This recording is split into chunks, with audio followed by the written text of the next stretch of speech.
Assalamualaikum warahmatullahi wabarakatuh. Perkenalkan, nama saya Tika Nurhayati dari kelas 1 BD3 Akuntansi dengan NIM 2501073035. Nomor absen 27.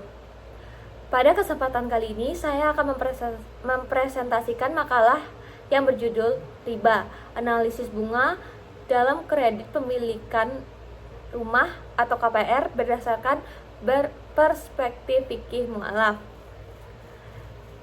Pertama, mengenai pengertian riba. Riba secara bahasa berarti tambahan, pertumbuhan, atau kelebihan. Sedangkan menurut istilah,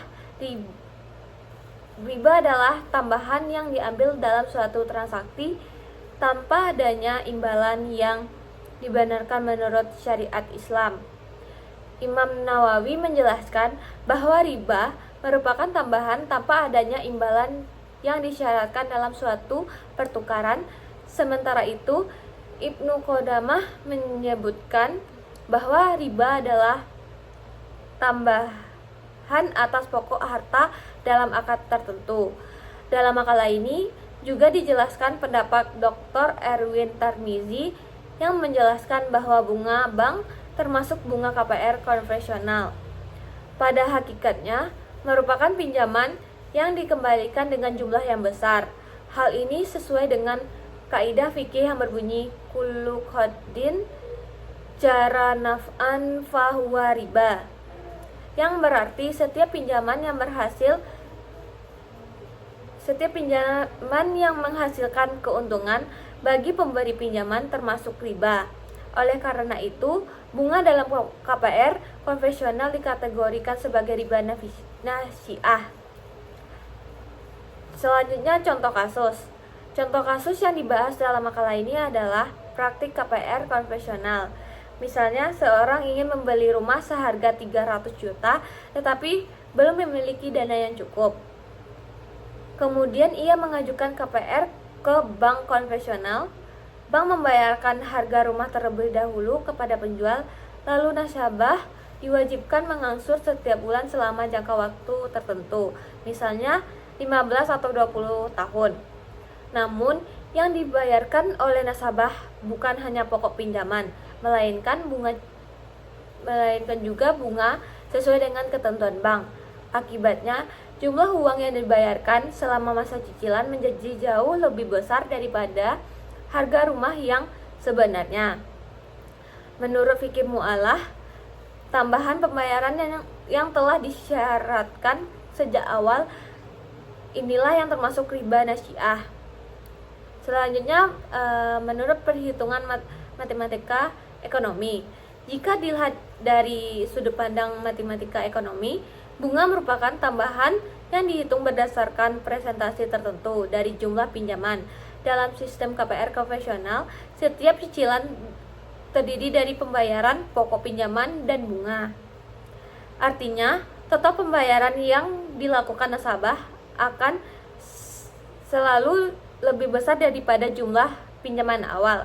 Semakin tinggi tingkat bunga yang dikenakan atau semakin panjang jangka waktu cicilan, maka semakin besar pula total pembayaran yang harus dikeluarkan oleh nasabah. Jika secara perhitungan matematika ekonomi dapat disimpulkan bahwa adanya bunga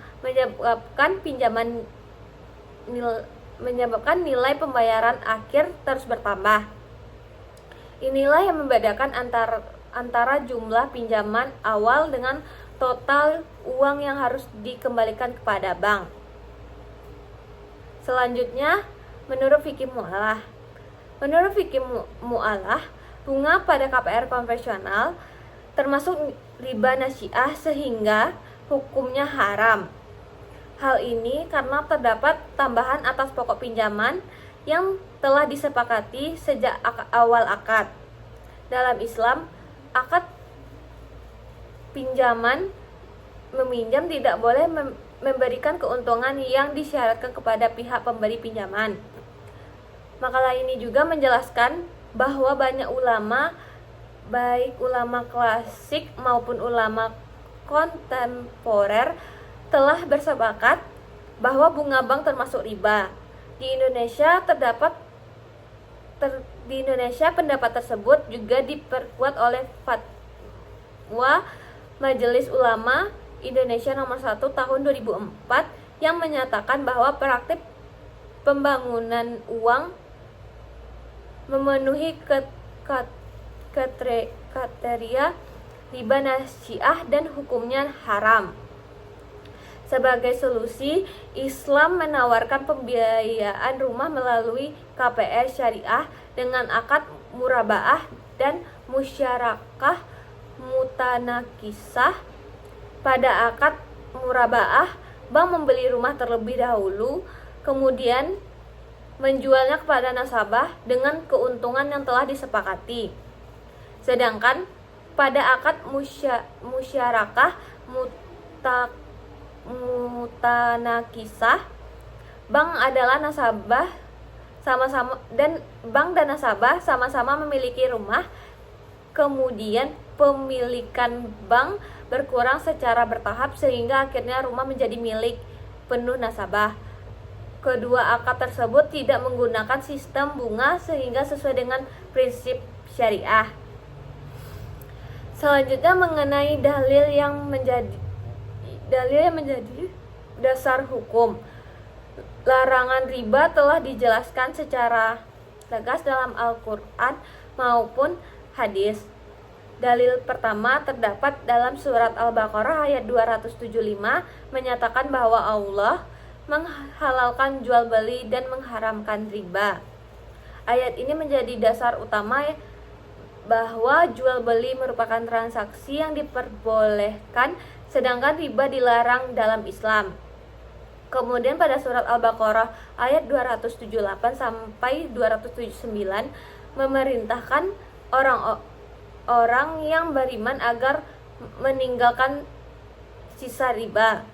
Bahkan Allah memberikan ancaman yang sangat keras kepada orang yang tetap melakukan praktik riba. Selain Al-Quran, terdapat juga hadis riwayat Muslim yang menjelaskan bahwa Rasulullah SAW melaknat orang yang memakan riba, orang yang memberikan riba, orang yang mencatat transaksi riba, serta para saksi. Hal ini menunjukkan bahwa seluruh pihak yang terlibat dalam transaksi riba sama-sama mendapatkan larangan. Selanjutnya, menurut pendapat pribadi saya, menurut saya KPR memang menjadi salah satu solusi yang dapat membantu masyarakat memiliki rumah meskipun belum mampu membelinya secara tunai. Namun, sebagai seorang muslim, kita juga perlu mempertimbangkan apakah cara yang digunakan sudah benar sesuai dengan syariat Islam atau belum. Apabila tersedia KPR syariah yang benar-benar menerapkan akad sesuai dengan ketentuan syariah, maka pilihan tersebut lebih baik karena terhindar dari unsur riba. Selain itu, masyarakat juga perlu memahami perbedaan antara KPR konvensional dengan KPR syariah agar dapat mengambil keputusan yang tepat sesuai dengan kemampuan ekonomi dan keyakinan masing-masing. Selanjutnya, kesimpulan. Berdasarkan pembahasan dalam makalah ini, dapat disimpulkan bahwa riba merupakan tambahan atas pokok yang diharamkan dalam Islam. Bunga pada KPR konvensional termasuk riba nasiah. Terdapat tambahan pembayaran yang telah disyaratkan sejak awal akad.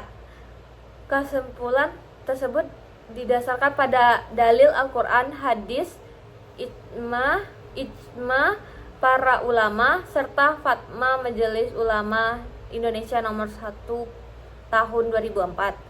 Oleh sebab itu, Islam menawarkan alternatif melalui KPR syariah dengan akad murabaah dan musyarakah mutanakisah yang menggunakan sistem bunga lebih sesuai dengan prinsip fikih muamalah. Demikian presentasi yang dapat saya sampaikan. Saya mengucapkan terima kasih atas perhatian teman-teman. Mohon maaf apabila terdapat kekurangan maupun kesalahan dalam penyampaian materi. Assalamualaikum warahmatullahi wabarakatuh.